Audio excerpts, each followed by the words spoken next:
Hi friends, welcome to my channel. First time ನನ್ನ channel ನೋಡ್ತಾ ಇದ್ದರೆ ಸಬ್ಸ್ಕ್ರೈಬ್ ಮಾಡ್ಕೊಳ್ಳಿ ಫ್ರೆಂಡ್ಸ್. ಈ ವಿಡಿಯೋ ಇಷ್ಟ ಆದರೆ ಒಂದು ಲೈಕ್ ಕೊಡಿ. ಈಗ ಟೈಲರಿಂಗಲ್ಲಿ ತುಂಬ ಜನ ಸೋಮಾರಿತನದಿಂದ ಇರ್ತಾರೆ. ಸರಿ ಸ್ಟಿಚ್ ಮಾಡೋಕ್ಕೆ ಮನಸ್ಸಿರಲ್ಲ. ಯಾವ ರೀತಿ ಆ ಸೋಮಾರಿತನನ ಹೋಗಲಾಡಿಸಬಹುದು ಅಂದ್ಬಿಟ್ಟು ಒಂದು 5 ಟಿಪ್ಸ್ಗಳನ್ನ ಕೊಡ್ತೀನಿ. ಬನ್ನಿ ನೋಡೋಣ ಯಾವುದು ಆ ಟಿಪ್ಸ್ ಅಂತ.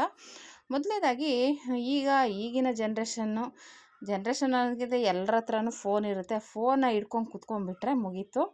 ಮೊಬೈಲಿಂದ ದೂರ ಇಡಬೇಕು. ಮೊಬೈಲ್ನ ದೂರ ಇಡಬೇಕಾಗುತ್ತೆ.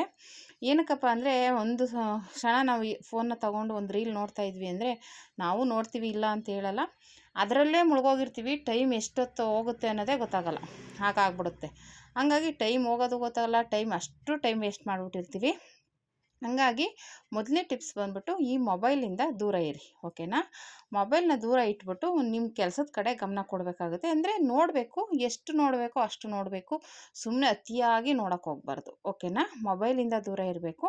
ಮತ್ತು ಎರಡನೇದು ಏನಪ್ಪ ಅಂದರೆ, ನೀವು ಇವತ್ತು ಬೆಳಗ್ಗೆನೇ ಎದ್ದ ತಕ್ಷಣ ಏನೇನು ಕೆಲಸ ಮಾಡಬೇಕು ಅನ್ನೋದು ಒಂದು ಟೈಮ್ ಟೇಬಲ್ ಹಾಕ್ಕೋಬೇಕು. ಇವಾಗಿಲ್ಲ ನಿಮ್ಮ ಕಸ್ಟಮರ್ಸ್ಗೆ ಯಾರಿಗೆ ಬ್ಲೌಸ್ ಕೊಡಬೇಕು ಅರ್ಜೆಂಟು ಅನ್ನೋದನ್ನೆಲ್ಲ ಚೆಕ್ ಮಾಡಿ ನೋಡಿ ಎತ್ತಿ ಇಟ್ಕೋಬೇಕಾಗುತ್ತೆ. ಓಕೆನಾ? ಇವಾಗ ಮನೆ ಕೆಲಸ ಇಷ್ಟು ಟೈಮ್ಗೆ ಮಾಡ್ಕೋಬೇಕು, ಆಮೇಲೆ ಸ್ಟಿಚಿಂಗ್ ಮಾಡ್ಕೋಬೇಕು, ಸ್ಟಿಚಿಂಗ್ ಮಾಡಿ ಮುಗಿಸ್ಕೊಂಡು ಅಂತ ಒಂದು ಮೈಂಡಲ್ಲಿ ಸೆಟ್ ಮಾಡ್ಕೋಬೇಕು ನೀವು ಟೈಮ್ ಟೇಬಲ್ನ. ಬೆಳಗ್ಗೆಯಿಂದ ಇಷ್ಟೊತ್ತಿಗೆ ಮನೆ ಕೆಲಸ, ಇದಾದಮೇಲೆ ನಾವು ಒಂದು ಬ್ಲೌಸು ಇಲ್ಲ 2 ಬ್ಲೌಸು, ನಾವು ಎಷ್ಟು ಬ್ಲೌಸ್ ಹೊಲಿಬೇಕು ಅಂದ್ಕೊಂಡಿರ್ತೀವೋ ಅದನ್ನು ಒಂದು ಟೈಮ್ ಟೇಬಲ್ ಹಾಕ್ಕೋಬೇಕು. ಅಟ್ಲೀಸ್ಟ್ ಒಂದು ಬ್ಲೌಸ್ ಆದರೂ ಮನೆ ಕೆಲಸ ಎಲ್ಲ ಮುಗಿಸ್ಕೊಂಡು ನಾನು ಹೊಲಿತೀನಿ ಅನ್ನೋದು ಮೈಂಡ್ಗೆ ಬರಬೇಕಾಗುತ್ತೆ. ಓಕೆನಾ? ಆ ಥರ ಮೈಂಡ್ ಸೆಟ್ ಮಾಡ್ಕೋಬೇಕು. ಯಾವುದೇ ಆದರೂ ಅಷ್ಟೇ, ಯಾವುದೇ ಕೆಲಸ ಆದರೂ ಅಷ್ಟೇ, ಒಂದು ಗುರಿ ಇರಬೇಕು, ಒಂದು ಗೋಲ್ ಇರಬೇಕು. ಓಕೆನಾ? ಇವಾಗ ಏನೋ ಒಂದು ಕೆಲಸ ಮಾಡ್ತೀವಿ, ಅಂದರೆ ಇವಾಗ ಈ ತಿಂಗಳು ಇಷ್ಟು ಕೆಲಸ ಮಾಡಿದ್ರೆ ನಾವು ಏನೋ ಒಂದು ತೊಗೋಬೋದು, ಒಂದೇನೋ ಮಾಡ್ಬೋದು, ಇಲ್ಲ ಮಕ್ಕಳಿಗೇನೋ ಕೊಡಿಸ್ಬೋದು, ಇಲ್ಲ ಒಂದು ಚೀಟಿ ಹಾಕ್ಕೋಬೋದು, ಇಲ್ಲ ಒಂದು ಸಂಘಕ್ಕೆ ಸೇರ್ಕೊಂಡು ದುಡ್ಡು ಕಟ್ಬೋದು. ಈ ಥರ ನೀವು ಒಂದು ಪ್ರಿಪ್ರೇಷನ್ ಮಾಡ್ಕೋಬೇಕಾಗುತ್ತೆ, ಗುರಿ ಇಟ್ಕೋಬೇಕು. ಗುರಿ ಅಂದರೆ ಇವಾಗ ಒಂದು ತಿಂಗಳ ಪೂರ್ತಿ ಇವಾಗ ಇಷ್ಟು ದುಡಿಲೇಬೇಕು, ನಾನು ಇಷ್ಟು ಅಮೌಂಟ್ ದುಡಿದ್ರೆ ನನ್ನ ಇಷ್ಟಿಷ್ಟು ಕಟ್ಕೊಂಡು ಹೋದರೆ 1 ವರ್ಷಕ್ಕೆ ಇಲ್ಲ 2 ವರ್ಷಕ್ಕೆ ಇಷ್ಟು ಅಮೌಂಟ್, ಒಂದು ಚೀಟಿನೋ ಇಲ್ಲ ಒಂದು RDನೋ ಕಟ್ಕೊಂಡು ಹೋದರೆ ಅದು ಮಕ್ಕಳಿಗೆ ಹೆಲ್ಪ್ ಆಗುತ್ತೆ. ಓಕೆನಾ? ಆ ಥರ ಒಂದು ಗುರಿ ಇಟ್ಕೋಬೇಕು. ನಾವು ಇಷ್ಟು ಸಂಪಾದನೆ ಮಾಡಲೇಬೇಕು, ಇಷ್ಟನ್ನು ನಾನು ಅಲ್ಲಿ ಕಟ್ಟಬೇಕು ಅನ್ನೋದು ಮೈಂಡಲ್ಲಿ ಇದ್ಬಿಟ್ರೆ ಅವಾಗ ಏನಾಗುತ್ತೆ, ನಿಮಗೆ ಸೋಮಾರಿತನ ಬರಲ್ಲ. ಕೆಲಸ ಮಾಡಲೇಬೇಕಾಗುತ್ತೆ, ಅವಾಗ ಅಲ್ಲಿ ಕಟ್ಟಲೇಬೇಕಾಗುತ್ತೆ. ಓಕೆನಾ? ಆವಾಗ ಆ ಥರ ನೀವು ಒಂದು ಗೋಲ್ ಇಟ್ಕೋಬೇಕು. ಏನೇ ಆಗಲಿ, ಹೇಳಿಲ್ವಾ, ನೀವು ಚೀಟಿದಂದರೆ ಸ್ವಲ್ಪ ಭಯ ಇರುತ್ತೆ, ಇವ್ರಿಗೆ ಕೊಟ್ಬಿಟ್ಟು ಮೋಸ ಹೋಗ್ತೀವಿ ಅಂತ ಬ್ಯಾಂಕ್ಗಳಲ್ಲಿ ಕಟ್ಟಿ, RD ಕಟ್ಟಿ, ಪೋಸ್ಟ್ ಆಫೀಸಲ್ಲಿ RD ಕಟ್ಟಿ. ಆ ಥರದ್ದು ಅಷ್ಟು ಮೋಸ ಆಗೋಕ್ಕೆ ಚಾನ್ಸ್ ಇಲ್ಲ. ಕಡಿಮೆ ಬಡ್ಡಿ ಬರುತ್ತೆ ಅನ್ನೋದು ಬಿಟ್ಟರೆ ಅಮೌಂಟ್ ಸೇವ್ ಇರುತ್ತೆ. ಓಕೆನಾ? ನೀವು 1 ವರ್ಷಕ್ಕೆ 2 ವರ್ಷಕ್ಕೆ ಆರಾಮಾಗಿ ತೊಗೊಂಡು ನಿಮ್ಮ ಮಕ್ಕಳಿಗೆ ಏನಾದರೂ ಒಂದು ಕೊಡಿಸ್ಬೋದು, ಇಲ್ಲ ಏನಾದರೂ ತೊಗೋಬೇಕು ಅನ್ನೋದಕ್ಕೇ ನೀವು ಟಾರ್ಗೆಟ್ ಇಟ್ಕೊಂಡು ಅದನ್ನು ಸೇವ್ ಮಾಡ್ಬೋದು. ಓಕೆನಾ? ಏನೇ ಆದ್ರೂ ಒಂದು ಸ್ವಲ್ಪ ಅಮೌಂಟ್ ಸೇವ್ ಮಾಡೋದಕ್ಕೆ ಒಂದು ಗುರಿ ಇಟ್ಕೋಬೇಕು. ಅಯ್ಯೋ, ನಾವು ಇವತ್ತಿಷ್ಟು ಮಾಡ್ತಾಯಿದ್ದೀವಿ ಅಂದರೆ ಅದನ್ನು ಮಾಡೋಕ್ಕೆ ರೆಡಿ ಇರಬೇಕು. ಓಕೆನಾ? ಆ ರೀತಿ ಇದ್ದಾಗ ನಿಮಗೆ ಸೋಮಾರಿತನ ಬರಲ್ಲ, ನಾವು ಕೆಲಸ ಮಾಡಬೇಕು ಅನ್ನೋದು ಮೈಂಡ್. 4ನೇ ಪಾಯಿಂಟ್ ಬಂದು, ಬೆಳಗ್ಗೆನೇ ಬೇಗ ಎದ್ದು ನೀವು ರಾತ್ರಿನೇ ಕಟಿಂಗ್ ಮಾಡಿ ಇಟ್ಕೊಂಡ್ಬಿಡ್ಬೇಕು.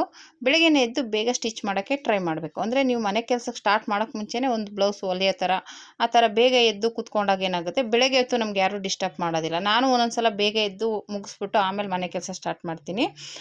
ಆ ಥರನೂ ಮಾಡಿದಾಗ ನಿಮಗೆ ಆವಾಗಲೂ ಒಂದು ಬ್ಲೌಸ್ ಸ್ಟಿಚ್ ಮಾಡಿಬಿಟ್ಟಿರ್ತೀರ, ಆಮೇಲೆ ಮನೆ ಕೆಲಸ ಮಾಡಿಕೊಂಡು ಆರಾಮಾಗಿ ಅವಾಗ ಮೂಡ್ ಫ್ರೆಶ್ ಆಗಿರುತ್ತೆ, ಟೆನ್ಷನ್ಗಳಿರಲ್ಲ. ಇವಾಗ ಆಲ್ರೆಡಿ ಒಂದು ಬ್ಲೌಸ್ ಸ್ಟಿಚ್ ಮಾಡಿಬಿಟ್ಟಿರ್ತೀವಿ, ಆಲ್ರೆಡಿ ಬೆಳಗ್ಗೆನೇ ನಾವು ಒಂದು ಬ್ಲೌಸ್ ಸ್ಟಿಚ್ ಮಾಡಿದ್ದೀವಿ ಅಂದರೆ ಇಷ್ಟು ಅಮೌಂಟು ನಾವು ಸಂಪಾದನೆ ಮಾಡಿದ್ದೀವಿ ಅಂತಲೇ ಲೆಕ್ಕ ಅಲ್ವಾ. ಆಗ ಸೋಮಾರಿತನ ಬರಲ್ಲ. ಅಯ್ಯೋ, ನಾವು ಬೆಳಗ್ಗೆನೇ ಎದ್ದು ಒಂಥರ ಮೈಂಡು ಫ್ರೆಶ್ ಆಗಿರುತ್ತೆ. ಓಕೆನಾ? ಮತ್ತು 5ನೇ ಪಾಯಿಂಟ್ ಬಂದ್ಬಿಟ್ಟು ಏನಪ್ಪ ಅಂದರೆ, ನೀವು ಏನೇ ಕೆಲಸ ಮಾಡ್ತೀರಾ ಅಲ್ಲಿ ಜಾಗನ ಒಂದು ಸ್ವಲ್ಪ ನೀಟಾಗಿ ಇಟ್ಕೊಳ್ಳಿ. ಇವಾಗ ಮಿಷಿನ್ ಮೇಲೆ ಅದು ಇದು ಇಡ್ತಾ ಇರೋದು, ಇವಾಗ ನಮ್ಮ ಮನೆಗಳಲ್ಲೂ ಆಗುತ್ತೆ. ಇವಾಗ ಒಂದೊಂದು ಮಿಷಿನು, ಇವಾಗ ನಾವು ಯೂಸ್ ಮಾಡದೇ ಇರೋ ಮಿಷಿನ್ ಇದ್ಬಿಟ್ರೆ ಅಂತೂ, ಅಂದರೆ ಇವಾಗ ಯಾವಾಗಲೋ ಯೂಸ್ ಮಾಡೋದು, ಇವಾಗ ಜಿಗ್ಜಾಗ್ ಮಿಷಿನು, ಓರ್ಲಾಕ್ ಮಿಷಿನು ಜಾಸ್ತಿ ಯೂಸ್ ಮಾಡಲ್ಲ ಅಂದಾಗ ಆ ಮಿಷಿನ್ ಮೇಲೆ ಅದು ಇದು ಇಟ್ಬಿಡ್ತಾರೆ. ಅದಕ್ಕೋಸ್ಕರ ನಾನು ಇವಾಗ ಹೇಳಿ ಅದನ್ನು ಇಡಬೇಡಿ, ಈ ಥರ ನಾನು ಸಡನ್ನಾಗಿ ಕೆಲಸ ಮಾಡಬೇಕು ಅಂದರೆ ಈಸಿ ಆಗುತ್ತೆ. ಅವಾಗ ಏನೂ ಇಲ್ಲ ಅಂದಾಗ ಟಕ್ ಅಂತ ಕೆಲಸ ಮಾಡೋಕ್ಕೆ ಒಂಥರ ಫ್ರೀಯಾಗಿರುತ್ತೆ. ಆ ಥರ ನೀವು ನೀಟಾಗಿ ಇಟ್ಕೋಬೇಕಾಗುತ್ತೆ. ಆ ಜಾಗನ ಒಂದು ಸ್ವಲ್ಪ ನೀಟಾಗಿ ಇಟ್ಕೊಂಡಿದ್ರೆ, ಇವಾಗ ಒಂದು ಕಡೆ ಸ್ಟಿಚ್ ಮಾಡ್ತೀರಾ, ಒಂದು ಕಡೆ ಜಿಗ್ಜಾಗ್ ಮಾಡ್ತೀರಾ, ಒಂದು ಕಡೆ ಓರ್ಲಾಕ್ ಮಾಡ್ತೀರಾ, ಅವಾಗ ಏನಾಗುತ್ತೆ, ಮೈಂಡ್ ಫ್ರೆಶ್ ಆಗಿರುತ್ತೆ. ಬೇಗ ಎಲ್ಲರೂ ಚೆಕ್ ಅಂತ ಮಾಡಿ ಸೈಡ್ಗೆ ಇಟ್ಬಿಡ್ಬೋದು. ಓಕೆನಾ? ಈ ರೀತಿ ಮನೆಯಲ್ಲೇ ನೀವು ಈ ರೀತಿ ಮಾಡ್ಕೋಬೋದು. ನೀವು ಯಾವುದೇ ಕೆಲಸನಾದರೂ ಒಂದು ಶ್ರದ್ಧೆ ಭಕ್ತಿಯಿಂದ ಮಾಡಬೇಕಾಗುತ್ತೆ. ಓಕೆನಾ? ಅಯ್ಯೋ, ಏನಪ್ಪ ಈ ಕೆಲಸ ಮಾಡೋರು ಯಾರು, ಹೋಗತ್ತೆಗೆ ಏನು ಮಾಡೋದು, ಇದರಿಂದ ಮಾಡಿ ಏನಾಗಬೇಕಾಗಿತ್ತು, ಆ ಥರ ಎಲ್ಲ ಯೋಚನೆ ಮಾಡೋಕ್ಕೆ ಹೋಗಬೇಡಿ. ಈ ಕೆಲಸನ ಶ್ರದ್ಧೆಯಿಂದ ಮಾಡೋದ್ರಿಂದ ಹೇಳಿಲ್ವಾ, ಈ 3 ಕಾಸು ಸಂಪಾದನೆ ಮಾಡೋದ್ರಿಂದ ಮುಂದಕ್ಕೆ ನಮಗೆ ಹೆಲ್ಪ್ ಆಗುತ್ತೆ. ಓಕೆನಾ. ಇವಾಗ ಈ ಸೋಮಾರಿತನದಿಂದ ಸುಮ್ಮನೆ ಕೂತ್ಕೊಂಡು ಫೋನ್ ನೋಡಿ ಅದು ಮಾಡಿ ಇದು ಮಾಡಿ ಅಂತ ಟೈಮ್ ವೇಸ್ಟ್ ಮಾಡೋ ಬದಲು ಕೆಲವ್ರು ನಿದ್ದೆ ಮಾಡೇ ಟೈಮ್ ವೇಸ್ಟ್ ಮಾಡ್ತಾರೆ. ಎಷ್ಟೊತ್ತಲ್ಲೂ ಮನೆ ಕೆಲಸ ಆಯಿತು ಮಲಗಿಬಿಟ್ಟಿರ್ತಾರೆ. ನಿದ್ದೆ ಮಾಡೋದು. ಆಮೇಲೆ ಈಗ ಜಾಸ್ತಿ ಫೋನ್ ಇರೋದ್ರಿಂದ ಜಾಸ್ತಿ ಫೋನ್ ಯೂಸ್ ಮಾಡ್ತಾರೆ. ಆ ಥರ ಮಾಡ್ಕೊಳಕ್ಕೆ ಹೋಗಬೇಡಿ. ಈ ಥರ ಒಂದೊಂದು ಸ್ವಲ್ಪ ನಾನು ಹೇಳ್ದಂಗೆ ಇದೇ ಕೆಲಸ ಅಂತೆಲ್ಲ ಕುಚ್ಚು ಕಟ್ಟೋದು, ಎಮ್ಮಿಗೆ ಉಗ್ಸಾಕೋದು, ಈ ಥರ ಏನೇನೋ ಬೇರೆ ಆ್ಯಕ್ಟಿವ್ ಇರುತ್ತೆ. ಇಲ್ಲ ಮನೆ ಕೆಲಸದಲ್ಲೇ ಬೇರೆ ಬೇರೆ ಆ್ಯಕ್ಟಿವನ್ನು ಮಾಡ್ಬೋದು. ಓಕೆನಾ. ಮೈಂಡ್ ಫ್ರೆಶ್ ಆಗೋದಕ್ಕೋಸ್ಕರ ಇವಾಗ ಅದನ್ನೆಲ್ಲ ಮಾಡಿದಾಗ ಮೈಂಡ್ ಫ್ರೆಶ್ ಆಗುತ್ತೆ. ಆವಾಗ ನಿಮಗೆ ನಾನು ಹೇಳ್ದಂಗೆ ಟೈಲರಿಂಗ್ ಕೆಲಸದಲ್ಲಿ ಅನ್ನೋದಾದರೆ ನೀವು ಜಾಸ್ತಿ ಗಮನ ಅಲ್ಲಿಟ್ಕೋಬೇಕು. ಯಾಕೆಂದ್ರೆ ನಾವು ಸಂಪಾದನೆ ಮಾಡಿದ್ರೇ ಮುಂದಕ್ಕೆ ಏನಾದರೂ ಮಾಡೋಕ್ಕಾಗುತ್ತೆ ಅನ್ನೋದು ಮೈಂಡಲ್ಲಿ ಚೆನ್ನಾಗಿ ಸೆಟ್ ಆಗಿಬಿಟ್ರೆ, ನೀವು ತುಂಬ ಜನ ನೋಡಿರ್ಬೋದು, ಟೈಲರಿಂಗ್ ಕೆಲಸ ಮಾಡೋರು ಆಲ್ಮೋಸ್ಟ್ ತುಂಬ ಜನ ಒಂದಿಷ್ಟು ಸೇವ್ ಮಾಡೋಕ್ಕೆ ಅಂತಲೇ ಒಂದು ಚೀಟಿನೋ ಸಂಘನೋ ಏನಾದರೂ ಒಂದು ಮಾಡ್ಕೊಂಡಿರ್ತಾರೆ. ಇಲ್ಲ ಆರ್ ಡಿನೋ ಏನಾದರೂ ಒಂದು. ಓಕೆನಾ. ನಾನು ಒಂದು ಆರ್ ಡಿ ಕಟ್ಟಿದ್ದೀನಿ. ಆ ಥರ ಒಂದು ಆರ್ ಡಿ ಇಲ್ಲ ಚೀಟಿಗಳು ಅಂದರೆ ಸ್ವಲ್ಪ ಜನ ಎಂಥವ್ರು ನಂಬೋಕ್ಕಾಗಲ್ಲ. ಆರ್ ಡಿಗಳು ಕಟ್ಟಿ ಪೋಸ್ಟ್ ಆಫೀಸಲ್ಲಿ ಕಟ್ಬೋದು, ಬ್ಯಾಂಕ್ಗಳಲ್ಲಿ ಕಟ್ಬೋದು, ತುಂಬ ಚೆನ್ನಾಗಿ ಸೇವ್ ಮಾಡ್ಬೋದು. ಓಕೆನಾ. ಈ ಥರ ಮಾಡೋದ್ರಿಂದ ನಿಮಗೆ ಈ 5 ಪಾಯಿಂಟ್ಗಳನ್ನ ನೆನಪಿಟ್ಕೊಂಡು ಮಾಡಿ ನೀವು ನಿಮಗೆ ಸೋಮಾರಿತನ ಬರೋದಿಲ್ಲ. ಓಕೆನಾ. ಈ ದುಡ್ಡು ಸಂಪಾದನೆ ಮಾಡಿಬಿಟ್ಟು ಏನಾದರೂ ಒಂದು ಮಾಡ್ತೀವಿ ಅಂತ ಅಂದಾಗ ಆವಾಗ ಮೈಂಡು ಸ್ವಲ್ಪ ಫ್ರೆಶ್ ಆಗಿರುತ್ತೆ. ನೀವು ಅಯ್ಯೋ ಬೇರೆಯವ್ರ ಹತ್ರನೇ ಕೈ ಚಾಚ್ಕೊಂಡಿರ್ತೀವಿ ಅನ್ನೋದಾದರೆ ಆಗೋದಿಲ್ಲ. ಓಕೆನಾ. ಈ ವಿಡಿಯೋ ಇಷ್ಟ ಆದರೆ ಲೈಕ್ ಮಾಡಿ, ಶೇರ್ ಮಾಡಿ, ಕಮೆಂಟ್ ಮಾಡಿ. Thank you for watching.